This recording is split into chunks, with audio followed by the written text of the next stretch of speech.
همسایه چی حال دارید؟ چنین است موضوع امروزه پیچ‌تابی زمان. سرفه کندم شما چاکت میگفتن. راو آنی همسایه‌ام دو تا نان گرم بیا. ما بعد ابد نام پزیم اگر همسایه میتیم میگفتن. کدام انسانی که اگر خودش سیر باشد و همسایه‌اش گرسنه خواب کند اگر وای مؤمن و مسلمان نیست گفتند.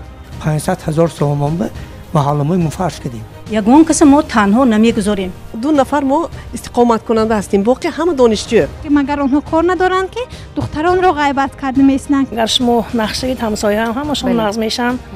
خواستگاری ما در کوچه گذشته شده است. ما دیسپچر آمدم وای کیم دختری کیم پسری کیم رفتیم کجا همش من 100 پایین میدونم. دامنشان به دیگر جا کشته رفتگی و کیلنشان ماندگی. آمده دعوا میکند که پسری تو فرزند موی زد.